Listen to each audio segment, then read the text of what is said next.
Welcome to Sugar Coated Murder Podcast, a brilliant true crime podcast hosted by two zany sisters, all while baking up delicious treats in their kitchen. Here are your podcast hosts, Karen Devaney and Ann Varner.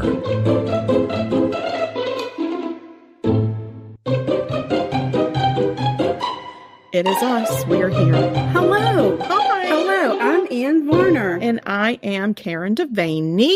And this is Sugar Coated Murder Podcast. I mean, in the flesh and blood.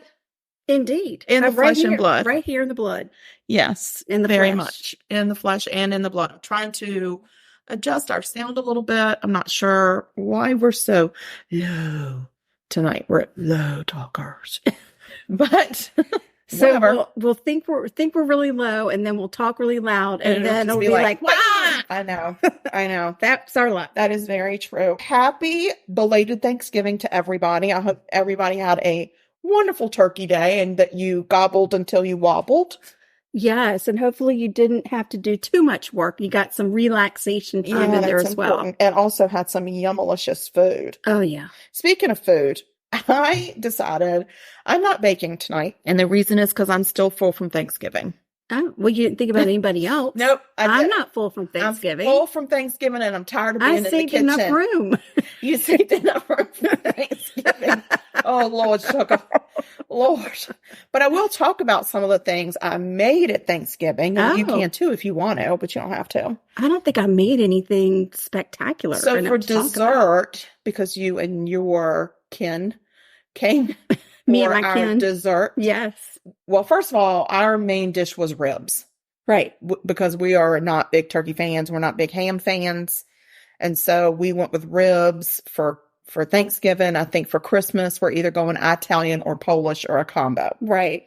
But for dessert, I made 2 Swiss rolls. Oh, yeah. They were delish. Thank you. One was with peanut butter cream and one was with the vanilla cream, but I crushed up candy canes in it. Oh, it was and really good. I really enjoyed that one a lot. It was just enough mint flavor, so it wasn't like toothpastey. Yes. It was just light enough. And I don't know that I crushed them up enough because they were a little chunky, but I do enjoy that texture. Yeah. I like texture in my food. I don't like it to be all one note or just, I don't like that smooth. No, yeah, I get it. Yeah. And it was covered in ganache and it was yummy. And I had a good time making them. First time I'd ever made Swiss rolls. Oh, they turned out beautiful. You got a great swirl. I got a great swirl. Yes. My daughter said she was going to judge me like Paul Hollywood. I didn't get a handshake, but she did say it was a good swirl. So, but the favorite thing that I made over the Thanksgiving holiday were these sandwiches that we have decided to call Pilgrims. Oh. And so what we did, because we don't cook the turkey. So you would use leftover turkey. We don't ever have leftover stuffing. So you would normally do leftover stuffing. Right. But I went and got some boar's head roasted turkey breast and had them cut kind of thick. So it would, because when you cut turkey for Thanksgiving, it's not thin. Right. And then we got some brioche bread. I made a Dijonnaise. A Dijonnaise. We did Dijonnaise, and then we did a layer of turkey. And then I cooked more stuffing, but I cooked it on a cookie sheet on a baking pan flat. Right. And then I cut it into squares, and I laid that on top of the turkey. No. First, I took a piece of bread, and I covered it in gravy. Oh, I don't know what that was. That's kind of scary. A little bit. I covered it in gravy. And then I warmed those in the oven. And then I put those over the turkey. And then I put the stuffing on top of it. So those are the moist makers. Right. That's from Monica Geller's moist maker sandwich from Friends. Right. And then you can put cranberry sauce on it. We don't. We put Durkee's onions on top of it. And then we put the next piece of bread, but then I grill it almost like a grilled cheese. Oh, nice. So it gets grilled on both sides. Huge hit. Oh, good. Huge hit. We had those the night that we put the Christmas tree up. Very nice. Yeah. So if anybody wants any of those recipes, let me know. But anyway, after you talk about your murder, I'll talk about something else I want to talk about. Well, there you go. I'll get on with it. He's on the run from the law, falsely accused of murdering his... Wait. Oh, got my scripts mixed up here. Here we go. This makes more sense. The Movie Wire Podcast with host Justin Henson. Hear Justin's movie verdict wherever you listen to podcasts. Tune in to The Movie Wire today. We are the Brutal, Bizarre, and Boozy Podcast. I'm Declan, the son. And I'm Jane, the mom. This is the podcast where we talk about brutal crimes like serial killers and the random one-off murder. We will tell you about bizarre occurrences like alien abductions and monsters in the dark. And we just might get you drunk with cocktails themed around one of our stories. At the very end of every show, we like to lighten things up and cleanse the palate from the tragic and terrifying stories. So we end our time with a chaser. You might get to hear crazy stories about our pets or just silly movie recommendations. Give us a listen. We are the Brutal, Bizarre, and Boozy Podcast.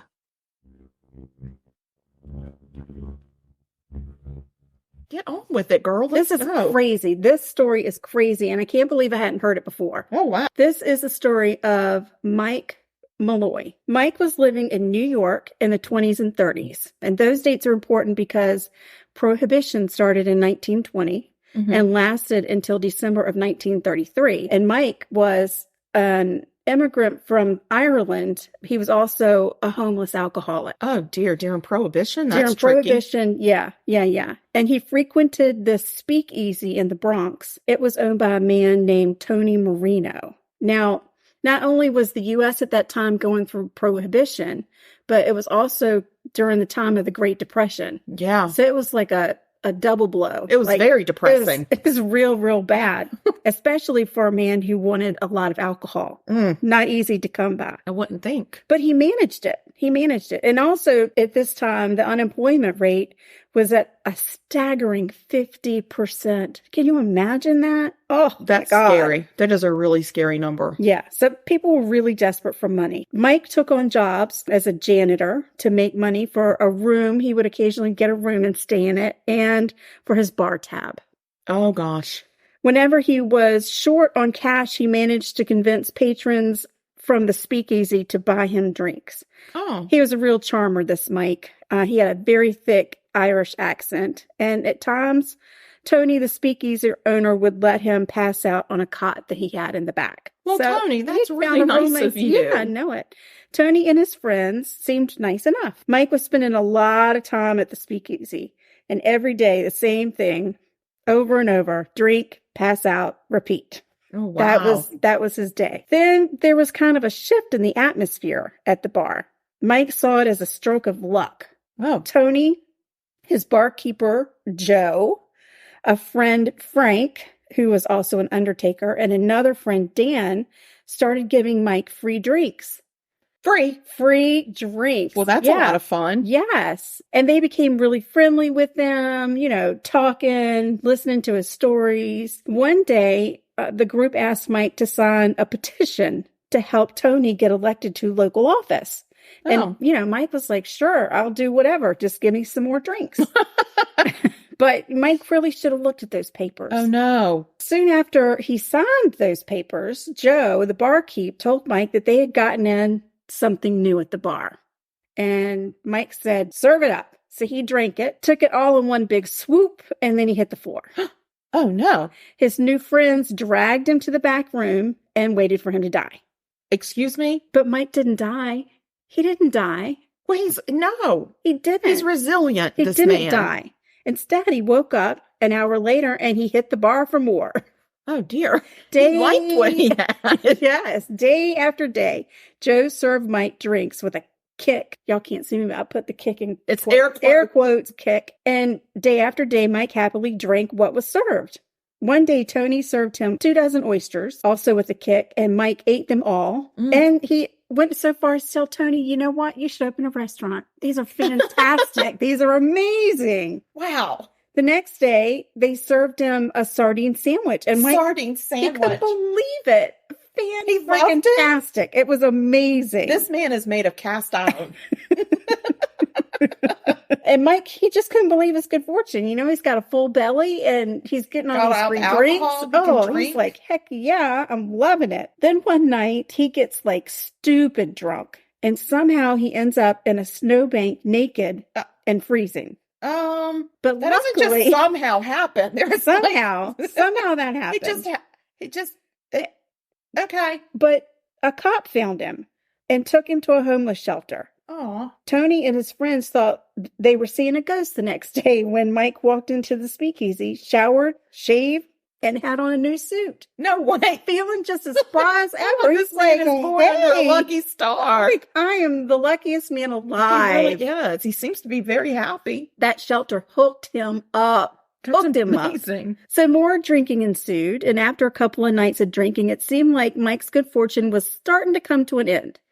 He left the speakeasy again, drunk as a skunk, but he didn't come back for days. And after a couple of weeks, the group at the speakeasy thought, surely he was dead. Surely this man is dead. This is it. But he wasn't. He wasn't dead. Nope. This is Lucky Mike. This is like a cat with 90 lives. He walked into the speakeasy and looked better than ever. And he told him, you guys won't believe what happened to me. I got hit by a car. No way. I got hit by a car. Oh my God. I got a skull fracture, a concussion, and a broken shoulder. I've been in the hospital for weeks. And I'm ready for a drink. Serve it up. I am so thirsty. And these guys were dumbfounded. They just were like, holy crap. And then Mike's luck really did run out. Oh no, Mike. Within 2 weeks of this reunion at the speakeasy, it was reported to Prudential Life Insurance Company that Mike Malloy was dead. His death certificate said he died of pneumonia, with alcoholism as a contributing factor. Okay. The same information was reported to Metropolitan Life Insurance Company. Would you be surprised at all if I told you that barkeep Joe happened to be the beneficiary? I wouldn't be surprised at all. On the life insurance policies? Wow. He collected $800 from Metropolitan Life. But when the folks from Prudential showed up to pay out, they said something's kind of off. Oh, wow. Something just doesn't seem right. Something smells like a sardine sandwich. For one, Joe was in jail, and rumors started kind of swirling around that maybe some insurance fraud had taken place. Uh-oh. The insurance company called the police, and the police started an investigation into what's happening because the rumors were really crazy. They started asking around and they came across this man named Dr. Frank Manzella. Turns out that Dr. Frank had a bone to pick with Tony and his friends at the speakeasy. The speakeasy. Speakeasy. A group he referred to as the Trust. The Trust? The Trust. The Trust had actually hired Dr. Frank to create a false death certificate for Mike. What? But they hadn't paid them all the money they said they would, so he was really mad at them. And he told the police. This was enough information for the police to exhume Mike's body. Mike had been buried in a $12 pine box and had not been embalmed, but there was enough there for the medical examiner to do an autopsy. By the way, would it surprise you to know that the undertaker was his friend Frank? Who's Frank? Frank owns the bar. Another friend at the bar. Oh, a friend of the bar. I thought Frank owned the bar. No. Tony owns the bar, and he's the barkeep. Joe's the barkeeper. Oh, Tony and Joe. And then there's Frank. Okay. And Frank turned out to be the undertaker, who is the one who buried Mike. They did find out that Mike, in fact, died of carbon monoxide poisoning. And they also noticed that there were a lot of poisons in his system. Like a lot of poisons. Well, guess what? He's immune to poison. The alcohol took care of the poison. So what the heck happened to Mike Malloy? It all started when Mike's good fortune started to turn at the speakeasy, specifically when Joe said they had something new at the bar. That something new was antifreeze. Right. That's the one that he drank and fell over and then passed out. And they thought he was dead. And then he woke up and asked for more. Yes. It just didn't affect Mike. You know why? Because Mike was an alcoholic. His body had an abundance of ethanol in it. And ethanol blocks the absorption of the ethylene glycol, which is the poisoning part of antifreeze. Wow. And it makes it Was that in the oysters too? No, I'll tell you what was in the oysters. The ethanol makes it so your liver doesn't absorb the poison. And Mike was good to go. Next, the guys were like, well, crap, the antifreeze didn't work. So then they tried turpentine. Turpentine? They would do a shot of liquor with some turpentine in it. Ew. He had to have tasted that. I don't think so. He was a very, very bad alcoholic. Well, then he burned up his taste buds. I think, yes, because think about Prohibition things. They were drinking like grain alcohol, whatever they could get their hands on. Mm-hmm. And this is kind of coming out of the end of Prohibition. The alcohol wasn't flowing still. Right. So you really didn't know what you were getting. Plus, this is an illegal bar. It's a speakeasy, right? So who the hell knows? So then they did the turpentine. Again, nothing. Then they tried horse liniment. Nothing. Rat poison. Nothing. What? None of the poisons had any impact on mice. Because they mixed all of these with alcohol. Yes. And it counteracted the poison. Oh my gosh. Right. I thought Mike was a superhero. And here it was their fault. Then they tried wood alcohol, which is like grain, like really, really bad grain alcohol. Ew. That's the stuff that'll make you go blind. Oh, God. Not Mike. And that is what the oysters had been marinating in. It's like, you got to open a restaurant. And the sardines, by the way, that they had on the sandwich were rotten sardines. And they mixed them with a little bit of poison and carpet nails. You know, the really teeny tiny carpet nails? Yeah, so sardines, are they've bony. got bones. So he just was eating metal and poison and rotten sardines on bread. And he was like, hey, guys. Gosh, can I have seconds? Like, you got to open a restaurant, Tony. That's the craziest thing. Wow. Yeah, he was pickled from all the drinking. So whatever they threw at him, nothing. Now, I am going to go back real quick and tell you that petition that Mike had signed was actually a life insurance policy. I kind of gathered making Joe the beneficiary. The plan was that the group or the trust would split the money after. Who's in the trust? So the trust is Tony, the owner of the speakeasy, Joe, the barkeep, Frank, the undertaker. Oh, he was in on it. And another guy named Dan. Dan the man. Dirty Dan. Wow. Yep. Okay, so the poisons weren't working out, right? Mm-hmm. And they thought, well, we got to figure out something. How are we going to get rid of this guy? Like, we need to collect on this money. So the night that Mike ended up naked in the snowbank, that was the trust. They had gotten him stupid drunk again and walked him to the park. While he was passed out, they took his clothes and they poured 5 gallons of water on him and left him in a snowbank to die. Not him. Right. He don't care. Bring it. They had actually done this on another bar patron before. They hadn't been caught. Her name was Betty Carlson, and Tony had been the beneficiary on her life insurance policy. Betty, too, was a raging alcoholic. So they took her to a room, took her clothes, poured water on her and her bed, opened her window in her apartment, and pushed her bed next to the window. And she really did die of pneumonia. Oh, my gosh. Right. Did they get her life insurance? They did. They got it. The trust cannot be trusted. No. The night that Mike was hit by the cab. Yeah. And he said he was that Dan? Yeah. Are you kidding me? Are you kidding me? That had been orchestrated by the trust. Oh my gosh.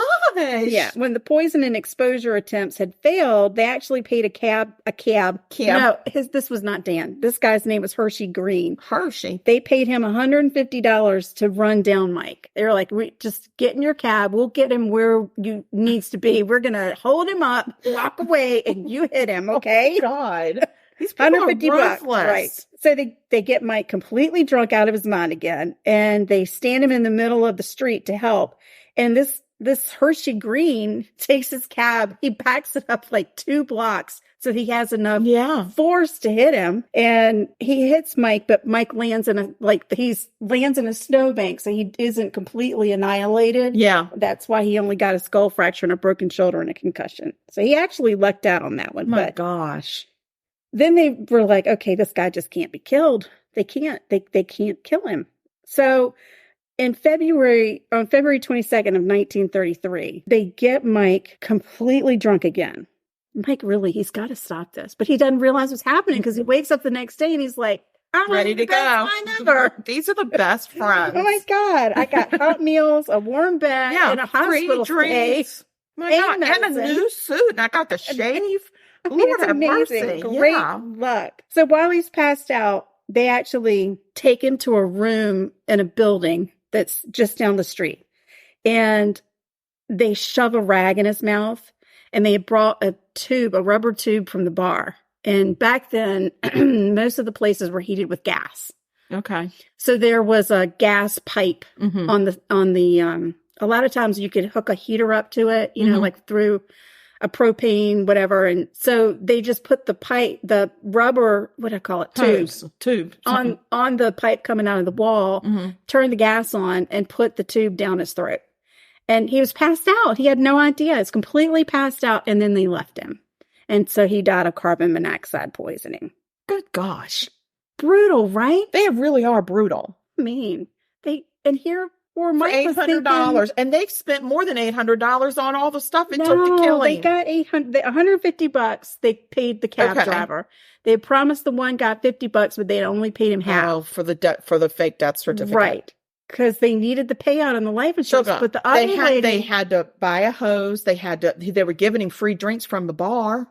I'm saying it costs money. Yeah, well, that was the big thing. They were like, okay, we got to kill this guy. All the poisoning all the different poisons that they invested in. Then they're giving the guy free drinks, and the guy doesn't go down with just a couple shots. He's an alcoholic. Right. Like, he's taking on a half gallon. Yeah, he's definitely costing them money at this point. I think they spent more money trying to kill them than they actually got from the insurance policy. Oh, my God. Oh, too much.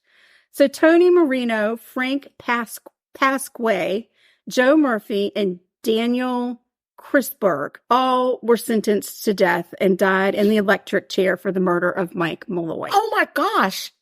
Dr. Frank Mangella and Hershey Green went to prison, but I could never figure out for how long. Okay. And it's so sad because in all of the articles that I read, everything that I read, there's only one picture of Mike, and that's when after his body was exhumed. So I can't share that picture with anybody. No. I'll share a picture of the speakeasy.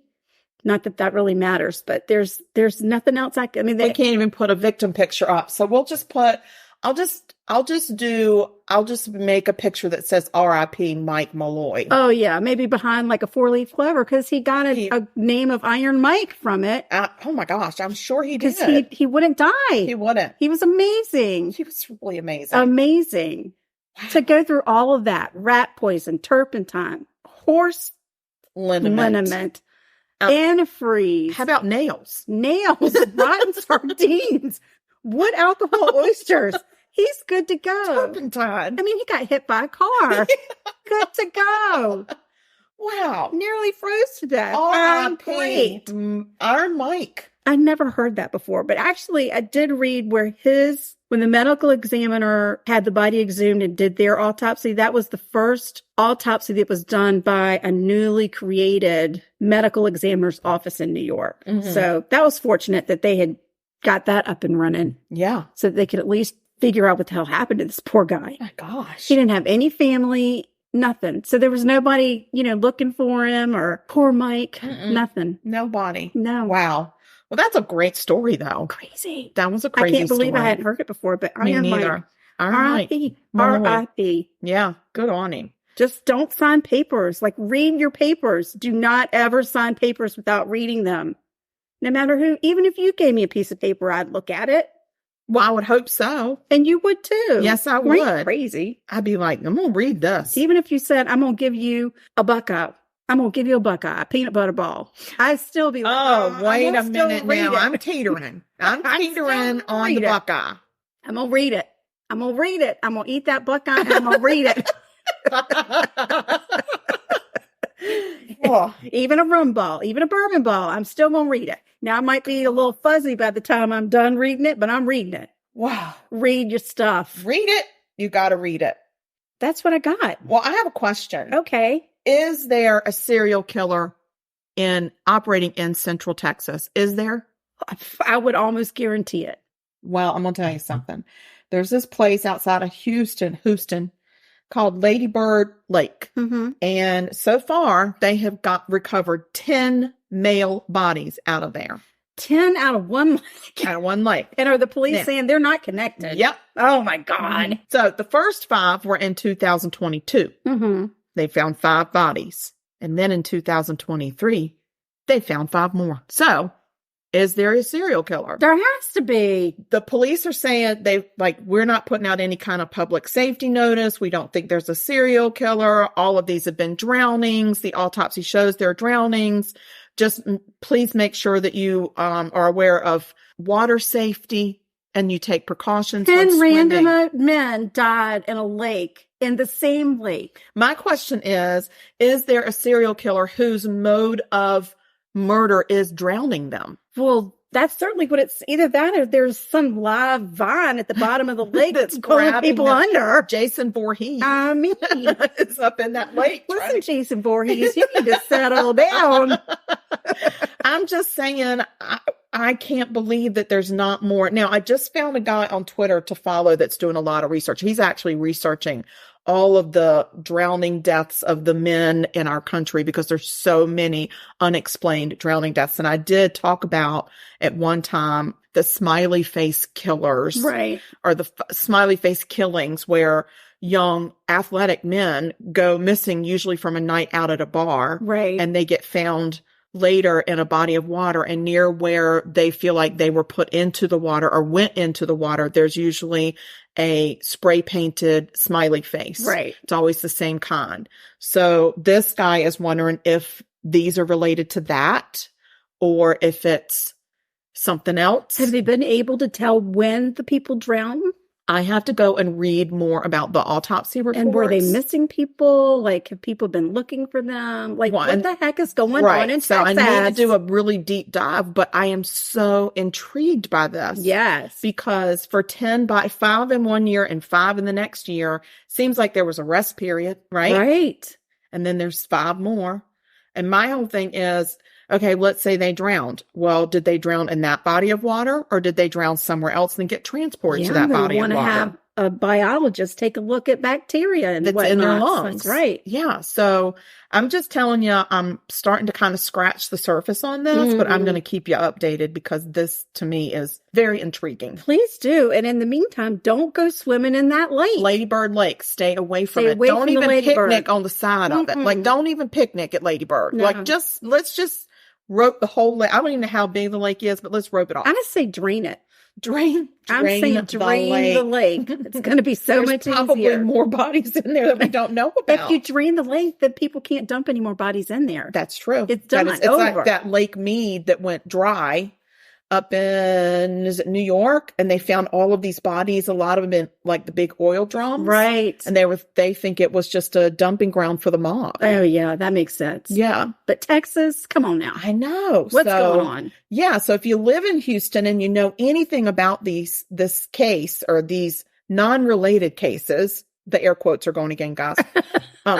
Give us a shout on one of our social medias or email and let us know, because I'm going to start digging and see what I can find. Yeah.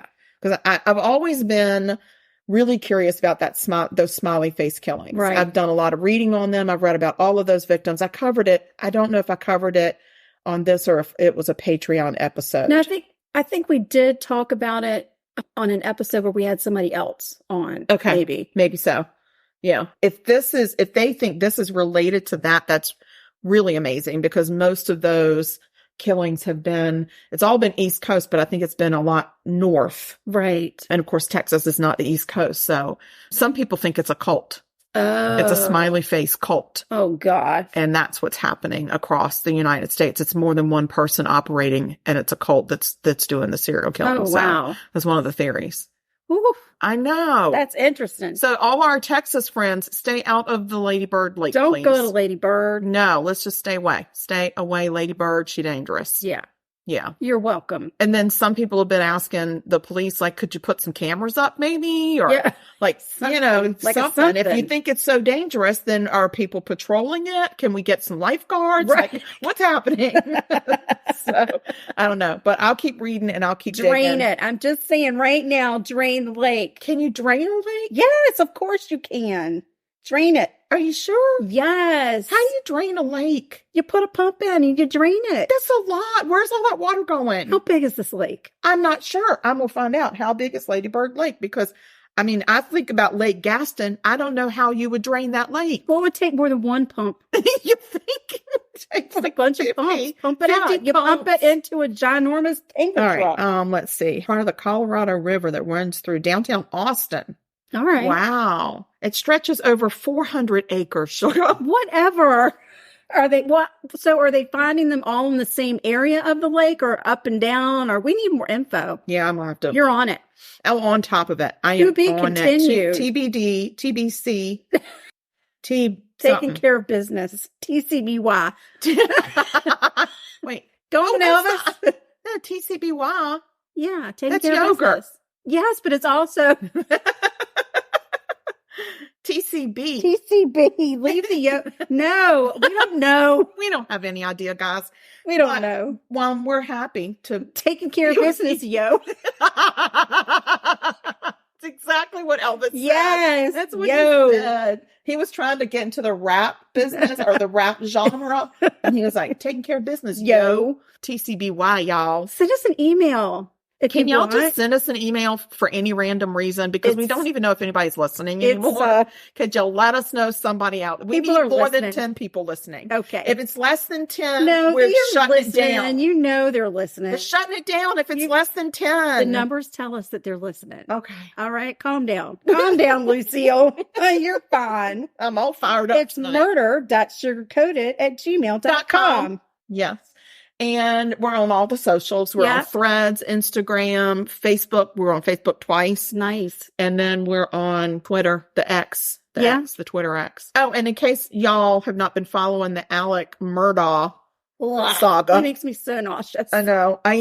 Now on social media, I just call him AM because I don't even want to say his name, but he took a plea deal to all of his financial crimes, and they wrapped it up in a pretty little package with a bow on it. He got 27 years, and it's all varying sentences, and some of them are concurrent, some of them are consecutive, but it ends up 27 years. He has to serve 85% of that, which means 22 years. And then his attorney said in a press conference, this is how callous this man is. He said, I look forward to enjoying a good golf game with Alec when he gets out of prison. Oh my God. How old is his dick? Oh, he's probably 120. I mean at seriously. 22, He he's gotta looks be in like the his very 70s. beginning scene of Benjamin Buttons. Just saying. God, we're getting shut down. This man is like a prominent figure in the world of politics of scum. South Carolina. He's a scumbag. We're getting shut down. I don't care. It's been nice knowing you. Hey, but still email us. Yeah, still email us. Hopefully we'll be able to find our email on the tablet we get in jail. Yeah. Oh, All right, guys, stay sweet. yes, and don't murder. No, if you kill people, We will talk about you. even if you're a serial killer. Yeah, and not everybody can withstand poison. So That's right. watch out. Watch out, Don't guys. sign any papers. Don't eat sardine sandwiches for any reason, No. especially if they have nails in them. No. But there should be no sardine sandwiches. No. Never. We just don't need them. No, Mm-mm. I agree. Not necessary. The depression is over. I know. You don't have to eat sardines anymore. No wonder it was called the Depression. People were damn They depressed. were. They That's were- what we got. Potted meat and sardines. God, and turpentine. Oy. All right, guys. This we're has signing off been 'cause Sugar we've lost Coated control. Murder Keep your head on a Podcast. swivel. Yeah, A head on swivel, deliciously guys. Bye now. entertaining Bye. true crime podcast. Like what you heard? You can always explore past episodes by visiting sugarcoatedpod.com. Don't forget to like our Facebook fan page and share with friends.